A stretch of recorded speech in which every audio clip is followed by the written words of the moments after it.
Monsieur le Président, cher Patrice, Mesdames, Messieurs les ministres, Mesdames, Messieurs les parlementaires, Mesdames, Messieurs les ambassadeurs, Mesdames, Messieurs, je vais vous dire combien je suis heureux d'être avec la délégation qui m'accompagne ici à vos côtés à Cotonou dans le cadre de ce premier déplacement en Afrique depuis ma réélection.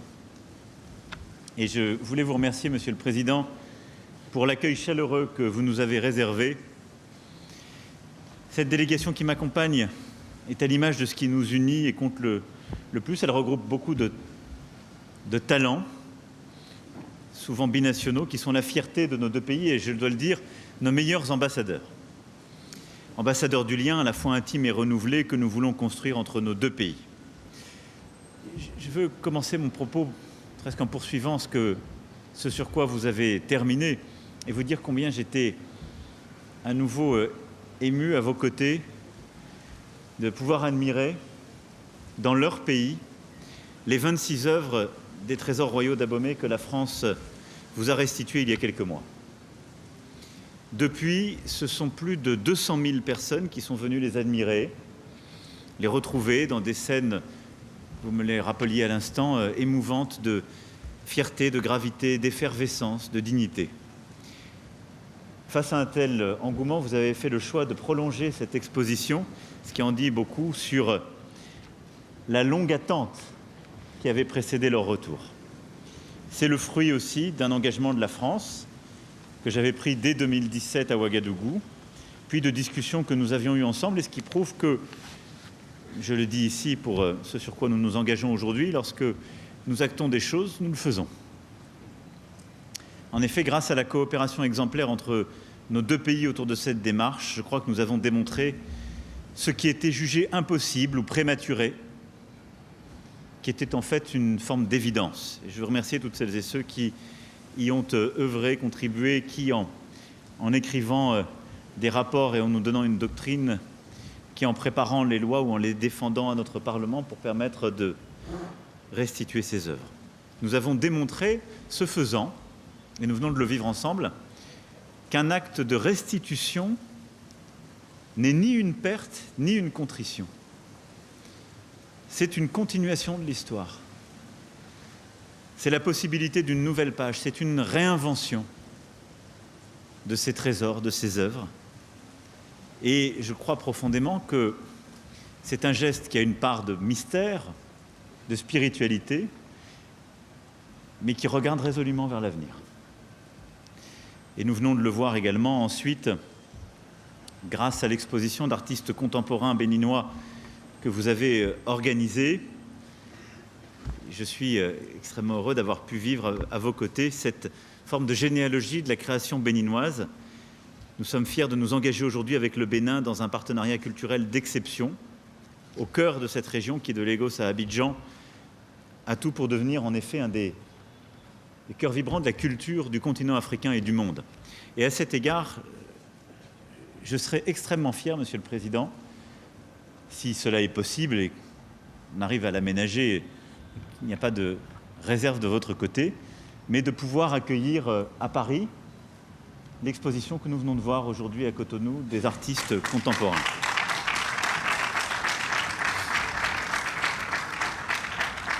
Qui serait une bonne manière de poursuivre le chemin et de montrer ce dialogue, cet échange qui se poursuit, comme j'avais eu l'immense privilège à Montpellier de voir plusieurs de ces artistes contemporains, pas simplement béninois mais africains,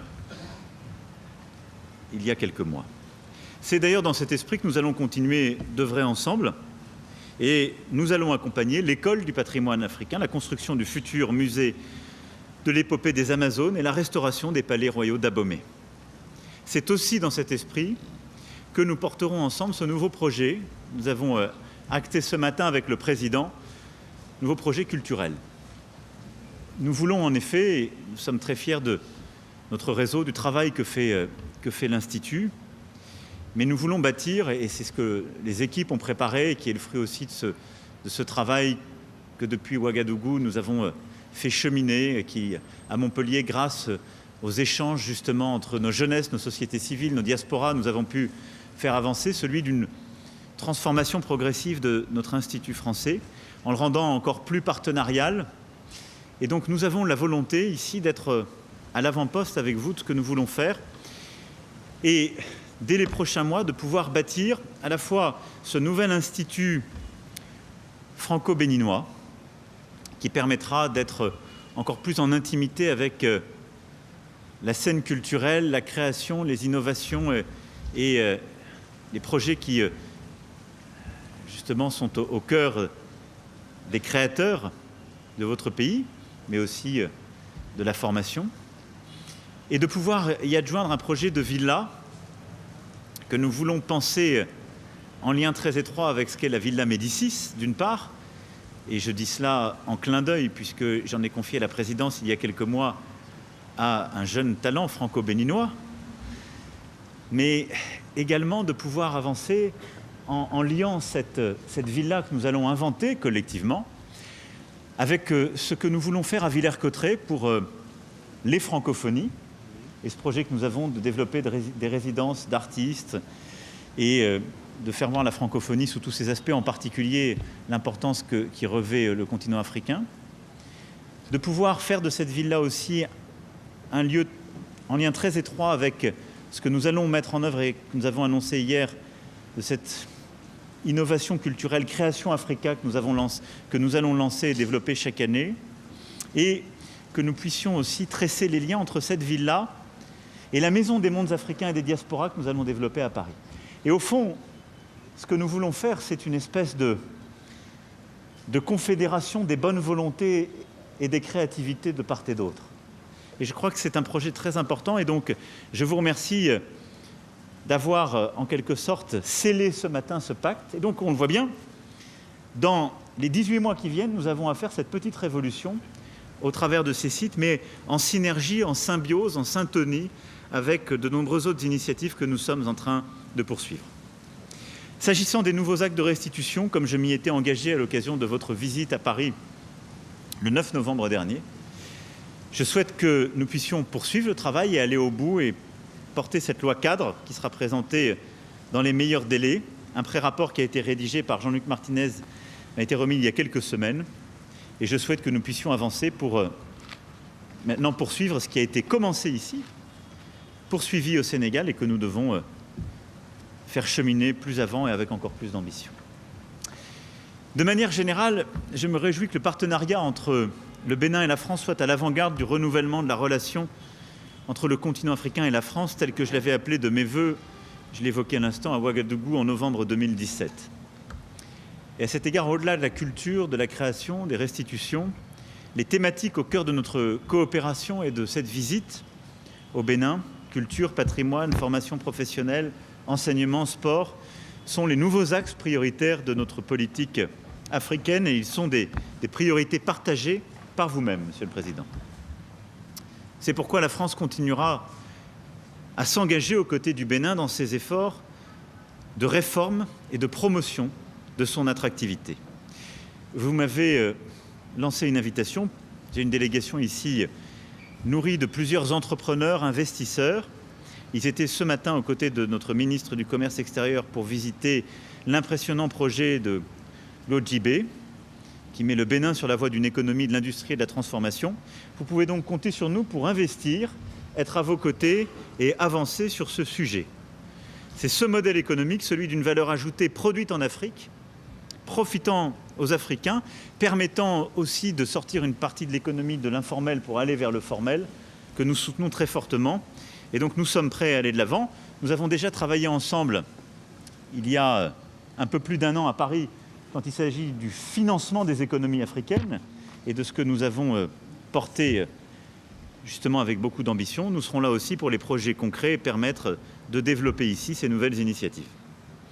C'était, vous l'avez rappelé, au cœur aussi de ce que la présidence française de l'Union européenne avait mis dans le cadre du sommet entre l'Union européenne et l'Union africaine. Mais je voulais ici dire aussi combien je partage la stratégie qui est la vôtre de pouvoir former ici davantage la jeunesse béninoise en allant vers les métiers, les secteurs qui ont le besoin de talent. Je pense que c'est la bonne stratégie. C'est celle d'ailleurs qui a présidé aussi à ce que nous avons voulu faire avec beaucoup de pays de la région, développer des filières universitaires et de formation bien davantage et sortir d'une logique qui était historiquement la nôtre, qui consistait à expliquer aux jeunesses africaines, si vous voulez réussir et faire des formations, nous avons une bonne nouvelle pour vous, vous pouvez aller le faire en Europe. Il est important qu'on vous aide à développer ces formations sur le sol africain, dans vos pays, parce que je pense que c'est d'abord au cœur d'une relation respectueuse, réciproque, d'un vrai partenariat équilibré et gagnant-gagnant. Et c'est exactement ce que vous portez. C'est pourquoi je me rendrai cet après-midi à l'université de Semé City avec des représentants d'établissements supérieurs français. Nous allons poursuivre les signatures de partenariat avec plusieurs écoles et instituts de formation français sur plusieurs métiers qui sont clés, de la création à la gastronomie en passant par l'artisanat, les travaux publics. Nous allons continuer d'investir et, je vous ai entendu, nous allons aussi ensemble démontrer que c'est un projet à vocation régionale qui justifie l'investissement de nos partenaires européens. La formation agricole est aussi au cœur de notre partenariat avec la création de 10 lycées agricoles qui bénéficieront de l'appui direct de l'Agence française de développement et le soutien à l'entrepreneuriat et à l'investissement privé. Et donc, vous le voyez, c'est un ensemble de projets que nous allons poursuivre, en plus des 2 campus que nous avons d'ores et déjà lancés et sur lesquels nous avons là aussi des financements français qui sont engagés, sur lesquels nous souhaitons avancer. Et donc, la formation de la jeunesse, la formation professionnelle, la préparation à ces nouveaux métiers, ce sont des sujets très concrets sur lesquels nous allons continuer d'agir ensemble et d'avancer. Mais la culture, la formation, le développement de l'activité entrepreneuriale, l'accompagnement de vos réformes ne sont possibles que si la sécurité est maintenue sur le sol national et dans la région. Vous savez l'engagement historique de la France pour lutter contre le terrorisme aux côtés des Africains.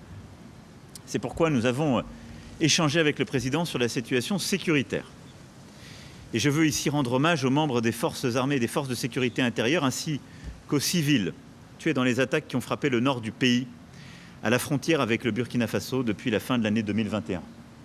De la même manière que je n'oublie pas l'engagement des forces françaises qui ont eu à intervenir au Burkina Faso et il y a quelques années dans le nord de votre pays pour libérer des otages. Et je n'oublie pas nos soldats qui ont ici perdu la vie dans le cadre de ces opérations. Je pense, en étant à vos côtés aujourd'hui, à leurs familles et à leurs frères d'armes. La France sera toujours aux côtés des autorités béninoises pour faire face à cette menace. Elle le sera en répondant à vos demandes. Et nous l'avons toujours fait. Notre appui sera d'abord civil, s'inscrira en appui aux stratégies de développement des zones les plus vulnérables et les plus exposées aux tentatives d'implantation des groupes terroristes. Et sur le plan sécuritaire, conformément à la réorganisation que nous avons adoptée à l'échelle de l'ensemble de la région, nous serons au rendez-vous pour répondre à vos demandes en termes de formation et d'équipement. Là-dessus, nous avons commencé ces derniers mois à répondre à ces demandes par de la coopération en matière de renseignement, par des interventions très concrètes que nous avons pu déployer. Je vais ici le redire, et nous avons accéléré cette coopération encore ces dernières semaines pour détacher, former, planifier des opérations. Nous serons aussi au rendez-vous de ces demandes en répondant à vos besoins en termes d'équipement. C'est pourquoi les pick-up, les équipements de déminage, les gilets pare-balles, les équipements de vision nocturne demandés seront livrés incessamment. Mais au-delà de ça, le président m'a demandé des équipements plus sophistiqués, de drones, de surveillance et autres, sur lesquels nous allons là aussi, dans les prochaines semaines, avancer pour répondre à la demande qui est légitime, mais aussi aider le Bénin à structurer cette partie de votre défense qui est nécessaire si nous voulons collectivement répondre plus efficacement à vos besoins. Nous l'avons évoqué et c'est bien légitime. Plus largement, ce que nous voulons faire, c'est bâtir ensemble, de manière très concrète, la rénovation de la présence française et de ce partenariat en appui, en soutien, formation, équipement, accompagnement, formation des forces spéciales, opérations planifiées. Et c'est pourquoi nous avons acté ensemble que je me rendrai pour ma part disponible pour assister à l'invitation des pays qui la composent à une réunion de l'initiative d'Accra et permettre de structurer, pour tous les pays qui ont lancé cette initiative clé en matière sécuritaire dans toute la région, cet accompagnement. Et c'est la philosophie que nous voulons déployer, qui repose au fond sur pour moi 2 principes clés. Nous intervenons en soutien à la demande précise sur toutes les fonctions militaires des pays pour lutter contre le terrorisme, mais nous le faisons en n'oubliant jamais que la réponse sécuritaire doit s'accompagner d'une réponse politique et de développement si nous voulons qu'elle soit pérenne. Et je crois que ce que nous avons vécu ces dernières années au Mali montre combien, quand il n'y a qu'une opération militaire, et je le dis parce que ce que je disais là, je l'ai dit à Bamako en juillet 2017 sans que ce soit jamais suivi d'effet. Quand il n'y a pas de réponse sur le terrain par les autorités locales, sur le plan politique et sur le plan du développement, le sécuritaire n'y suffit pas.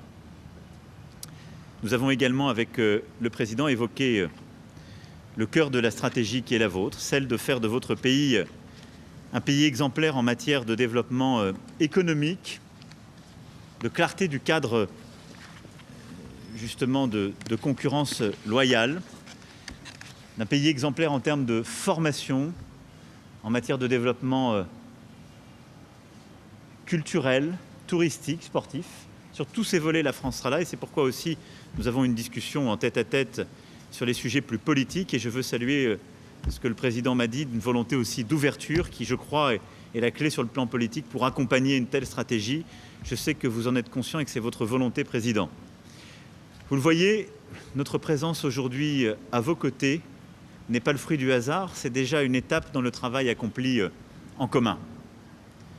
Nous avons bâti un partenariat inédit et nous voulons aller plus loin. Parce que nous avons là un président, un gouvernement, un pays qui veulent avancer, sont prêts à relever les défis d'aujourd'hui et de demain avec beaucoup d'ambition et de courage. Et donc parce que nous avons su relever quelques-uns des défis du passé, parce que nous sommes habitués de ces forces de l'esprit qui sont à quelques mètres de nous, nous saurons relever ensemble les défis de l'avenir. Donc je dis tout ça avec beaucoup de confiance. Merci beaucoup. Bravo.